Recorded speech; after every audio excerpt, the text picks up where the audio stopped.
அலைக்கும் வரஹ்மத்துல்லாஹி வபரக்காத்துஹு. இரகசியமாக செய்யப்படும் தர்மம். அல்லாஹுடைய தூதர் ஸல்லல்லாஹு அலைஹி வஸல்லம் அவர்கள் கூறினார்கள், மறுமை நாளில் அல்லாஹுவின் நிழலை தவிர வேறு நிழல் இல்லாத நாளான மறுமை நாளிலே அல்லாஹ் தம்முடைய நிழலை 7 பேர்களுக்கு வழங்குகின்றான்.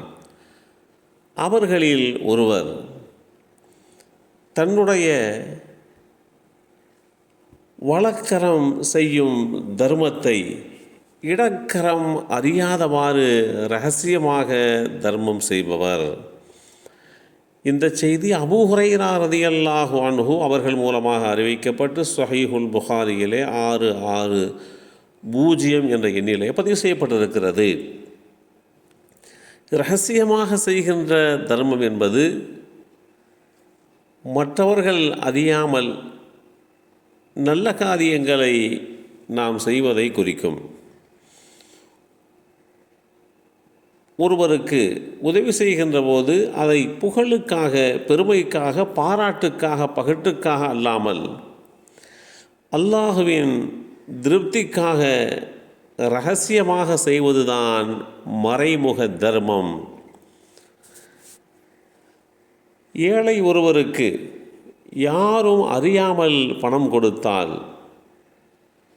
அதேபோன்று பசியுள்ள ஒருவருக்கு யாரும் அறியாத வகையிலே போய் அவருக்கு உணவை கொடுப்பது, ஒருவர் கடனில் தத்தளித்து கொண்டிருக்கிறார், அவருக்கு பிறருடைய கண்களுக்கு தெரியாமல் போய்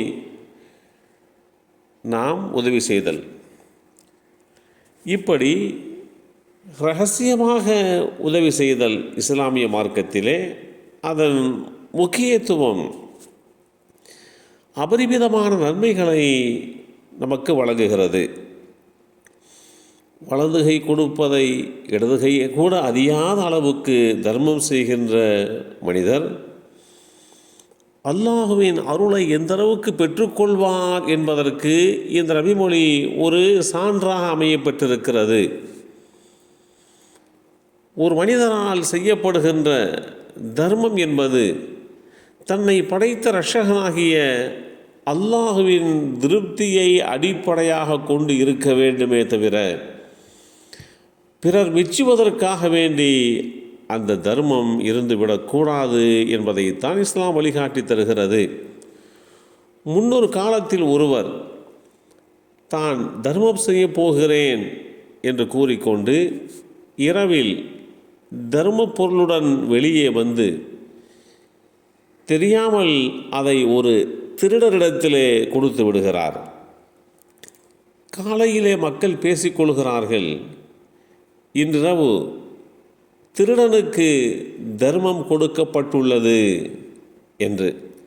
இதை கேட்ட அந்த மனிதர், யாருக்கும் தெரியாமல் ஒரு ஏழைக்கு கொடுக்க வேண்டும் என்ற எண்ணத்திலே தான் கொடுத்தோம், ஆனால் திருடனுக்கு கிடைத்து விட்டதே என்று அந்த மனிதர் தன்னுடைய நடந்துவிட்ட தர்மம் குறித்து அவர் சற்று கவலைப்பட்டார்.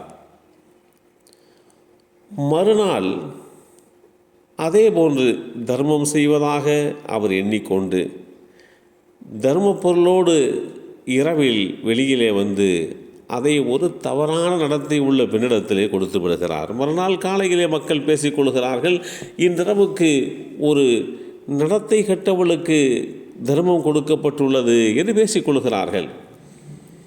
இதை கேட்ட அவர், அல்லாஹுவே, ஒரு நடத்தை சரியில்லாதவளுக்கு தர்மம் செய்வதற்காக, அப்படி செய்வதற்கு உண்டான ஒரு சூழலை உருவாக்கிய உனக்கே எல்லா புகழும் என்று சொன்னால், மறுநாள் தர்மம் செய்வதாக எண்ணிக்கொண்டு அந்த தர்ம பொருளோடு போய் ஒரு செல்வந்தருடைய கையிலே அதை கொடுத்து விட்டார்.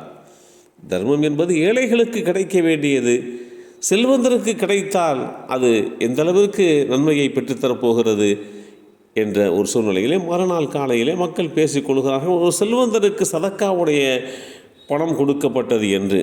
உடனே அவர், அல்லாஹ்வே, திருடனிடமும் தவறான நடத்தை உள்ள பெண்ணிடமும் செல்வந்தரிடமும் தர்மம் கொடுத்ததற்காக உனக்கே எல்லா புகழும் என்று கூறுகின்றார். அப்போது ஒரு வானவர் அவரிடத்திலே வந்து, நீ திருடனுக்கு கொடுத்த தர்மம் அவன் திருட்டு துள்ளை விடுவதற்கு காரணமாக அமையலாம். தவறான நடத்தை கொண்ட ஒரு பெண்ணுக்கு நீ கொடுத்த தர்மம் அவள் அந்த தவறான நடத்தையிலே இருந்து நேர்வழி வருவதற்கு காரணமாக அமையலாம்.